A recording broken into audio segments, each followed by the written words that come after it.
আমার অভিনয়ের ক্যারিয়ারের শুরুটা একটু আগে বলছিলাম ছিল অনুরোধে, কিন্তু একটা সময় প্রেমে পড়ে যায় অভিনয়ের, এই জন্য একটা বিরতি নেই 2 বছরের, যে আমার একটু অভিনয় নিয়ে পড়াশোনা করা দরকার, তারপরে আবার অভিনয়ে ফেরা উচিত। সেই কাজটাই করেছি এবং এই কারণে এই কাজটা খুবই আমার জন্য ক্রুশাল, কারণ 2 বছরের বিরতির পর আবার আমাকে দেখবে। So acting as a craft আমি কতটুকু ধারণ করি এই কাজে মানুষ হয়তো বুঝতে পারবে।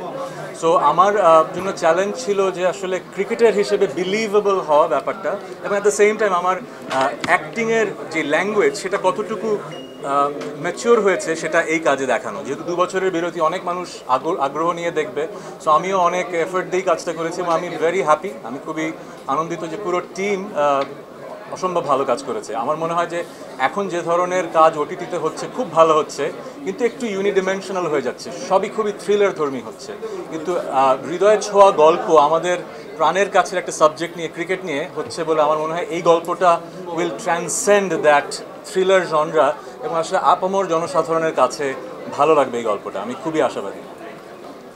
এই প্রশ্নগুলো আসলে আমি আগেও পেয়েছি, যে কোনো আর্টিস্টই পায়। আমরা সব আর্টিস্ট কিন্তু একই কথা বলি, আমরা কাজ করি আমাদের দর্শকের জন্য, যেই মাধ্যমে আমাকে মানুষ নেবে সেই মাধ্যমেই আমি কাজ করব। সো ওটিটিতে এই কাজটা দিয়ে অভিষেক হচ্ছে, যদি বাংলাদেশের মানুষ আমাকে ওটিটিতে ভালো লাগে তাদের, আমি আরও কাজ করব।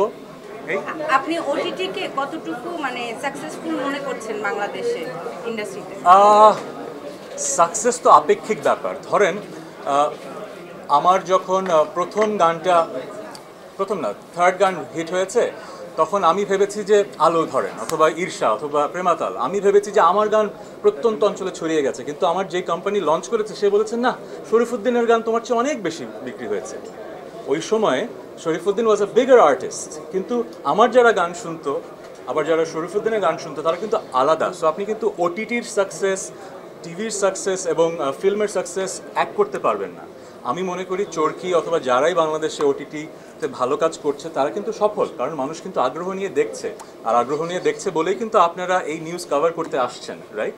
সো আমি বলবো যে অল্প সময়ের যাত্রাপথ চরকি এবং other OTTs, hats off to them, যে তারা ভালো ইনভেস্ট করছে এবং ভালো কাজ, ভালো গল্পে আমাদেরকে এনগেজ করছে এবং মানুষ দেখছে। তো শুধু দেশে না, আমি এখন যখন বিদেশেও যাই আমি দেখি যে মানুষ চরকি দেখছে। So I think it's a success.